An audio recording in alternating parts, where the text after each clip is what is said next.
हर हर महादेव। जय शिव शंभू। सावन का महीना चल रहा है, आप भी पार्थिव शिवलिंग पूजा करवाते होंगे। ऐसे में जो सामग्री है उसे क्या करना चाहिए, स्वयं कर रहे हैं या कब उसे विसर्जित करना चाहिए, जो समस्त सामग्री उसमें प्रयुक्त हुई है उसके बारे में आप सभी को विस्तार से जानकारी दूंगी। देखिए, कोई भी पूजा करना जितना आवश्यक है उतना विसर्जित करना भी उसे विशेष माना जाता है। ऐसे में जब मिट्टी के पार्थिव शिवलिंग बनाए जाते हैं, जैसे कि आज मासिक शिवरात्रि में बनाए या सावन सोमवार या हरतालिका तीज में। हरतालिका तीज में तो देखिए रात भर रखा जाता है, किसी पूजा का विशेष विधान होता है तो पूरी रात्रि शिवरात्रि और जो है इन त्योहारों में रखा जाता है। परंतु पार्थिव शिवलिंग पूजा की है तो उसे 1 या 2 घंटे बाद जो है मिट्टी के बना रखे हैं तो विसर्जित कर देना चाहिए, क्योंकि खंडित होने का भय रहता है। ऐसे में गुरुदेव बताते हैं उसे विसर्जित कर देना चाहिए। इसके बाद जो है विसर्जन ऐसी जगह पे होना चाहिए जहाँ पर दूसरों के पैर न पड़े।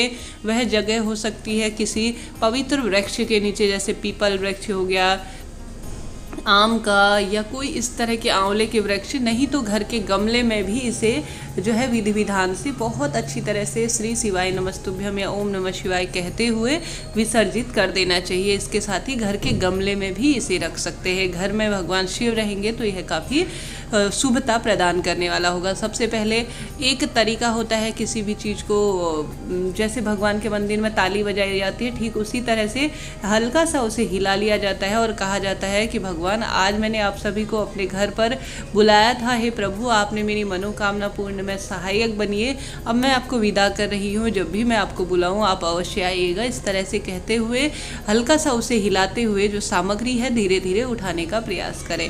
अगर घर की मूर्ति है, जैसे कि किसी चीज़ से बनी हुई, कोई ताम्र हो, कहने का अर्थ है जैसे लोहा, माफ़ कीजिए लोहा तो नहीं, तांबा या कोई अन्य चीज़ से बना हुआ, पीतल इत्यादि से बना हुआ है, तो उसे जो है आप सभी को घर के मंदिर में ही रखना होगा।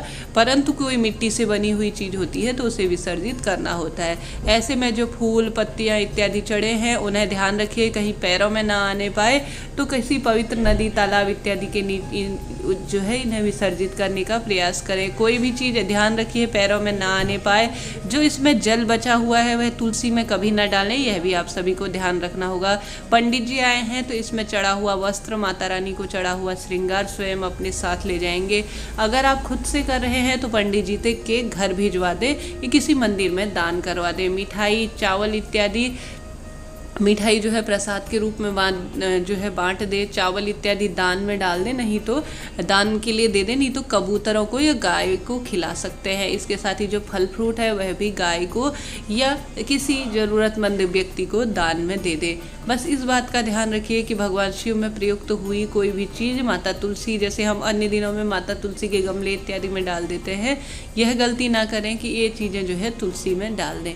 इसके साथ ही जो भी सामग्री ऐसे खाने योग्य है, जैसे कि ड्राई फ्रूट आपने चढ़ा रखे हैं, काली मिर्च इत्यादि चढ़ा रखी है, वह जो है संभव हो, जो खाने योग्य हो, तो पंडित जी को दान में एक जो है थैली इत्यादि में रखकर दान करवा दे, नहीं तो किसी गरीब या ज़रूरतमंद को, पुजारी इत्यादि को दान में दे दें। इस तरह से जो है यह विधि होती है। कोई कपड़ा चढ़ाया हुआ है या कोई चीज़ जो है आपने समर्पित की है तो इसे पाने योग्य शास्त्रों में पंडित जी को कहा गया है, तो आप जो है इन चीज़ों को पंडित जी को भिजवा दें। मन में कोई सवाल हो जरूर पूछे। हर हर महादेव। जय शिव शंभू।